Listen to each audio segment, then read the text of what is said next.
Hello there, Grumpy Old Fart here.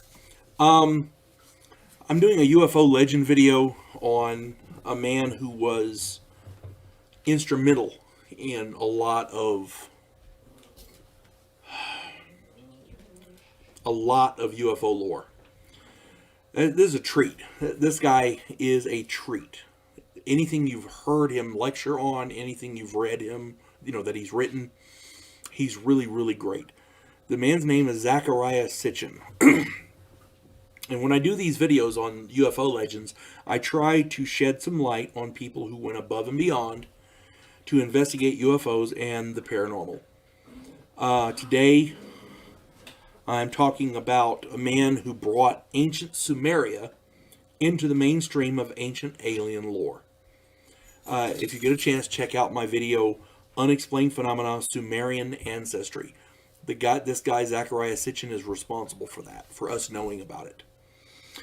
Zecharia Sitchin was born July 11th, 1920. He died on October 9th, 2010. He was an author of books proposing an explanation for human origins involving ancient astronauts. Now, he asserted that Sumerian mythology suggests that this hypothetical planet of Nibiru is in an elongated 3,600-year-long elliptical orbit around the sun, and that it comes through every 3,600 years, and on one of those trips through, it smacked another planet called Tiamat and made the asteroid field, among other things.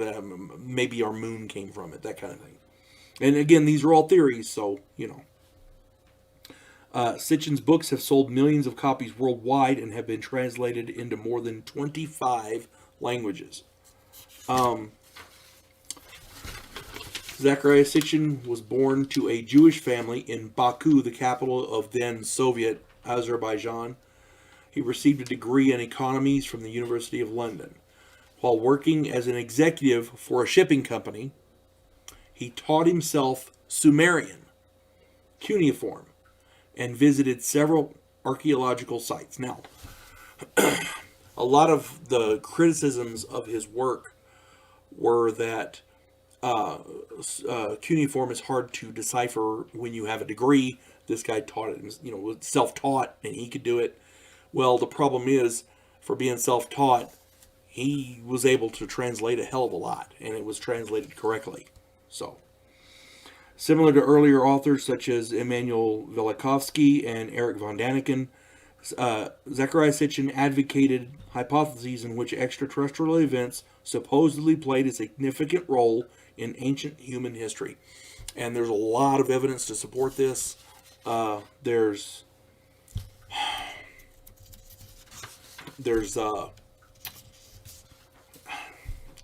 literally tons of evidence all around the world.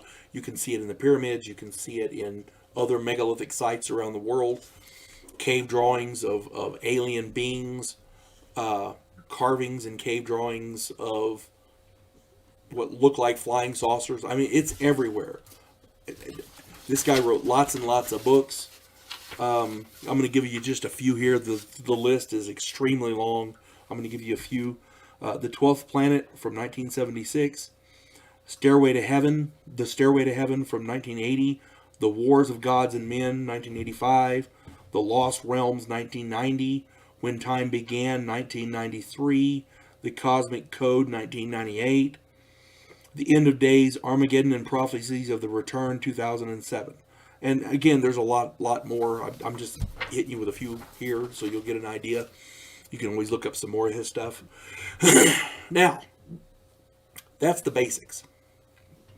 Here's the kicker. Recently, scientists have identified a planetoid that has an elongated elliptical orbit. It is designated far out. That's what they call it, because it's the furthest thing out in our solar system. And it has an orbit of approximately 1,000 years. Sitchin's translations of Sumerian tablets indicate a collision, and I talked about this a minute ago, between Nibiru and another planet in our solar system, which created the asteroid belt. Now, there are people who theorize that whenever a body slams into another body like that and creates a big explosion like that, the planet that's coming through would have to have slowed down. Which means this new planet that they've discovered, a planetoid, small planetoid, kind of like Pluto, this fits all the parameters of what Sitchin was talking about.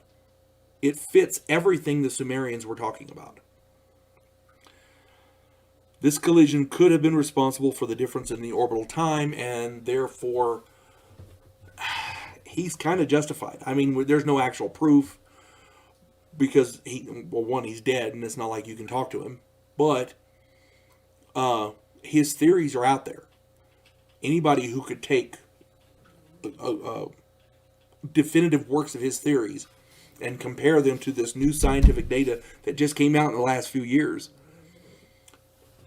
could very well prove him right. I'm not saying they will or won't, but in my opinion, it's worth looking into because it fits. It really freaking fits. That's all I'm saying. And Sumerian astronomy, it makes sense. The fact that these people knew this 6,000 years ago says something. We didn't even know about Pluto until the 1900s. We didn't know about, I want to say it's Uranus, one of the other planets. We didn't know about it until after 1900. So, but they knew about it. They knew all about it. It boggles the mind. That's all I'm saying. If they can prove that this planet is the one he's talking about, maybe the Sumerians, maybe NASA needs to get a hold of some of these Sumerian tablets and take a look, and maybe they'll learn something. That's all I'm saying. You folks have a good day. God bless one and all.